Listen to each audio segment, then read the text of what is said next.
infantil hoje é maior do que o número de anemia ou o número de pessoas que passam fome. A questão da obesidade hoje é muito grande. Então, problemas como diabetes, problemas cardiorrespiratórios, problemas cardiopulmonares e outras doenças estão dominando, estão em grande ascensão nessa faixa etária. Então, por que não colocar o seu filho numa academia, num ambiente seguro, desde que haja a supervisão? Isso é o mais importante. A academia pode ter aparelhos moderníssimos, uma estrutura linda, maravilhosa, só que se não tiver um bom profissional orientando, conduzindo, ajustando a postura dessa criança, desse adolescente, conscientizando ele dos benefícios da prática, mostrando bons hábitos, explicando a questão da boa alimentação, como sentar para jogar um videogame, como manusear um celular onde ele não fique forçando o pescoço de uma maneira errada. Então, tudo isso são benefícios que a gente vai estar trazendo para esses jovens, além da parte estética, que contribui para a autoestima dessa pessoa, para a questão da ansiedade, para a questão até do aprendizado na escola. Já se sabe que o treinamento bem orientado auxilia. Por quê? Porque ela vai ter uma descarga de energia, ela vai oxigenar o cérebro de uma maneira adequada, vai produzir pré-hormônios, hormônios, neurotransmissores, serotonina, endorfina, que vão acalmá-lo e vão te deixar com uma situação de possível melhora no ensino-aprendizagem na escola. Então, olhe quantos benefícios a atividade de força tem para os jovens adolescentes. Elimina e trabalha contra a obesidade, diabetes, respiração, coração, autoestima, melhora no aprendizagem, estética. Então, é um conjunto bem grande de fatores positivos aí, desde que haja uma conduta no treinamento. A pessoa não pode ir lá ficar brincando desconcentrado, que aí vai machucar. Qualquer pessoa vai se machucar se fizer dessa maneira. Na década de... Vamos voltar no tempo um pouquinho. Na década de 80, quando a gente ia nas academias de musculação, as academias eram só de musculação e os exercícios chamados aeróbicos tinha no máximo aquelas cordas, né? Certo. Você pulava a corda, né? Uhum. E as pessoas normalmente iam lá só para fazer a musculação. Certo. Não se praticava o exercício aeróbico. Uhum. E hoje as academias têm os dois tipos de exercício, tanto o exercício aeróbico quanto a musculação, que é o chamado exercício anaeróbico, né? Isso. Tem muita gente que você, como professor, vê na academia praticando só a musculação e deixa o exercício aeróbico de lado. Então, nas grandes academias existe isso sim. Tá? O ideal seria nem só um, nem só o outro, porque o exercício aeróbio tem as suas características e os exercícios anaeróbios, que no caso a musculação, tem outras características. Em prol da boa saúde, seria bom dosar, fazer o equilíbrio entre um e outro. É claro que de acordo com o objetivo de cada um, mas não só um e não só o outro. No caso das crianças, a variedade dos exercícios físicos é importante. Elas praticarem vários exercícios diferentes para estimular até o cérebro, para elas entenderem que existem vários exercícios, estimular, por exemplo, o tornozelo, o braço, o peito, o pescoço, para que todas as partes do corpo dessa criança que ela não desenvolveu ainda possa ser desenvolvido. E isso é mais importante para essa criança, é melhor do que concentrar no exercício que um atleta de ponta vai desenvolver. É melhor para a criança esse tipo de exercício? Entendi. Esses exercícios que você se referiu são os chamados exercícios globais. Exercícios globais. Que isso. envolvem grandes cadeias musculares, exercícios que trabalham o corpo como um todo. Exatamente, isso daí é a intenção, é movimentar o corpo de cima a embaixo, vamos dizer assim. E aí vamos dizer assim que essa criança ou esse adolescente, ele pratica alguma atividade esportiva, como um futebol ou como um tênis, ou ele nada. O que eu faço nesse caso? A gente trabalha na questão global, mais a questão da especificidade. O que seria a questão da especificidade? Seria um princípio utilizado no treinamento, direcionado para tal modalidade esportiva dele. Então a gente vai trabalhar, no caso de um jogador de futebol, a parte mais dos adutores, dos abdutores, o quadríceps. A gente vai dar uma ênfase um pouco maior para a parte inferior dele, não esquecendo, é claro, da parte superior, mas dando uma ênfase para que ele não machuque o joelho, não tenha um entorse de tornozelo. Então a gente consegue direcionar o trabalho também. Para quê? Para que ele tenha um rendimento melhor, mais satisfatório na modalidade que ele treina e principalmente para que ele evite lesões. A corrida, como é que você vê a corrida hoje? É preferível corridas de longa distância ou corridas mais curtas e mais rápidas? Depende do objetivo, Por exemplo, se ele é um atleta que ele é atacante, por exemplo, ou ele é um meio-campo, ou até um zagueiro, ele não precisa treinar por uma extensão de tempo muito longa a corrida, porque ele precisa de mais explosão, ele precisa de mais dinamismo, mais de tiro, potência. Então o treinamento de corrida nesse caso com tiros seria mais interessante do que deixar ele 1h30 correndo, entendeu? Corridas de 100, 200 metros, por 100, exemplo. 200 metros, com parada brusca, com mudança de direção. No caso de um adolescente que pratica futebol, por exemplo, e ele chega para mim com essa necessidade de querer melhorar. Então a gente já trabalha mais especificamente. Por exemplo, um goleiro. Você acha que ele precisa ficar 1 hora correndo? Não, porque onde que ele vai usar 1 hora correndo dentro de um jogo? Ele precisa trabalhar a questão mais específica da modalidade dele, entendeu? Tem que ter um fortalecimento de ombros muito bons, por exemplo. Por exemplo, né? Sim, panturrilha bem forte, um trabalho de potência, de pliometria, que são saltos. Impulsão, né? Impulsão. Então, é isso que é bonito na questão do treinamento personalizado, porque ele olha para a pessoa como um ser humano que tem as suas características e necessidades específicas. Não olha como um número. É por isso que, graças a Deus, eu estou há 7 anos e meio aberto, e em Jundiaí o que mais abre aqui é academia, barbearia e hamburgueria. Aí a turma fala, poxa André, você viu lá que abriu academia tal? Isso não me preocupa hoje. Por quê? Porque as grandes academias hoje tratam o aluno como um número, como uma matrícula.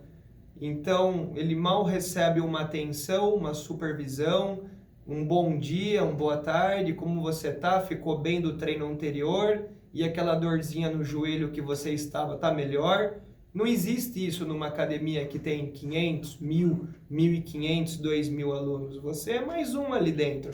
Então, o trabalho personal trainer hoje, ele é muito bem visto. Por quê? Porque você se sente lembrado, você se sente cuidado, amparado. Poxa, ele lembrou que há 2 semanas atrás eu estava com o meu joelho ruim e ele quer saber se eu estou melhor para trabalhar em cima daquilo.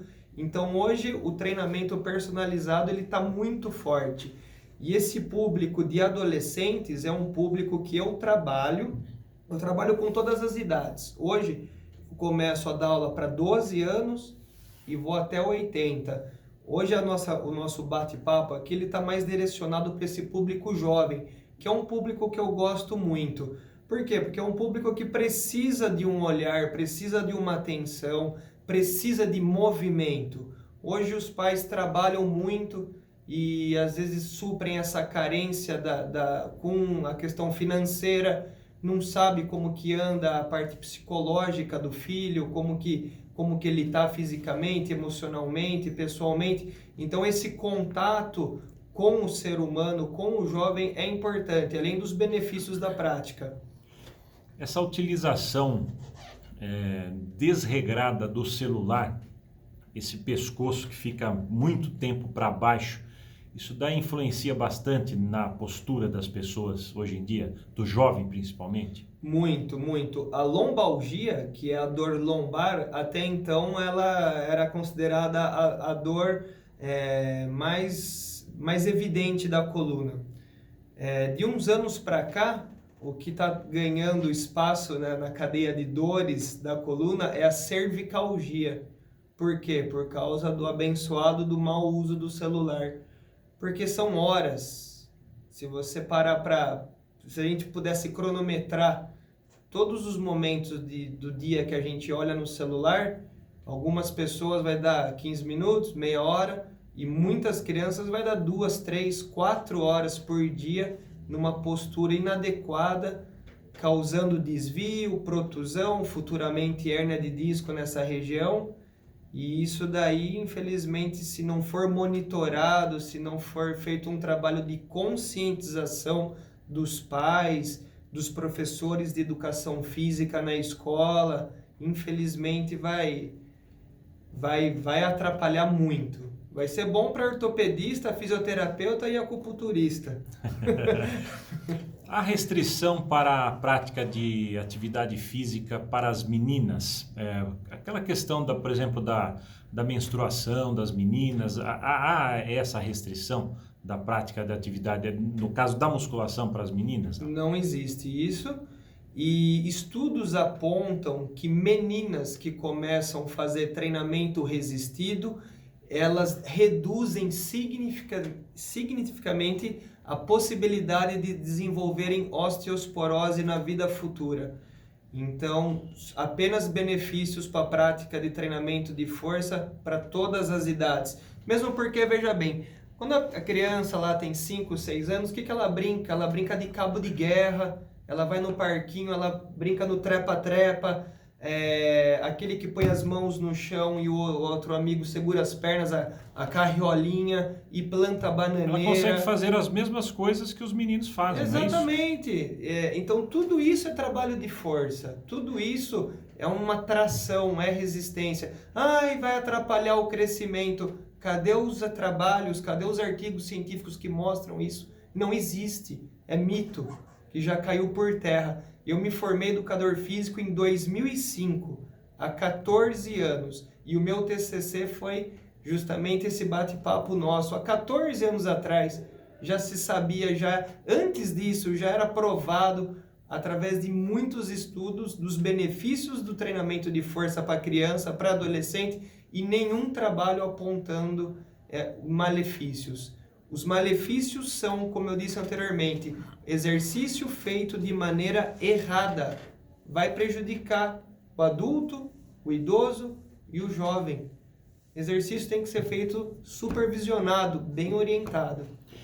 Em relação à alimentação do jovem, você até brincou em relação às nossas hamburguerias, que nós temos muitas aqui em Jundiaí, e a alimentação do jovem, esse jovem atleta e esse jovem não atleta que deseja frequentar uma academia e que gosta daquele hambúrguer, quem não gosta de um hambúrguer também, e que deseja também unir também o útil ao agradável, comer um hambúrguer de vez em quando e frequentar a academia. Como fazer?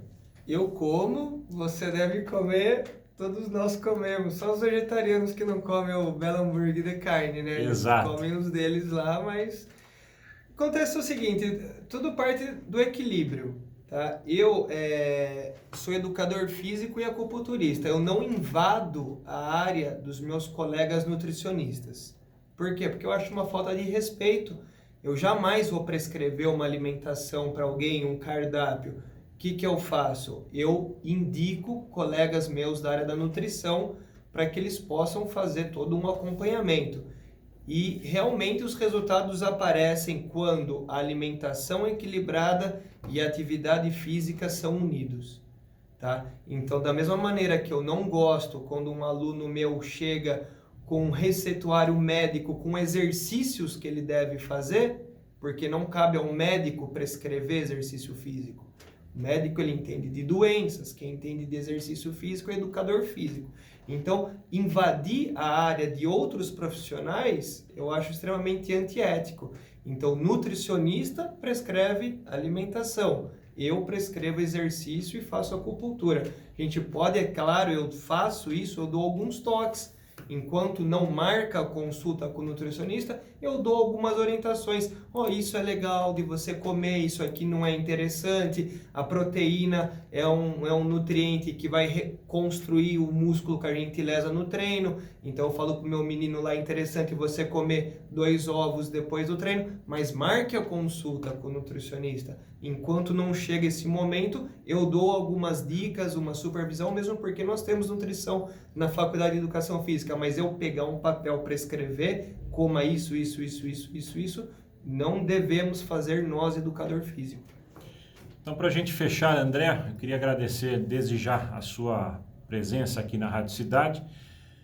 Coloque aí a idade para uma criança que queira iniciar na atividade física dentro de uma academia. Inclusive tem esses exercícios chamados funcionais, que são aqueles exercícios colocados aí com o próprio peso do corpo, com elásticos, né?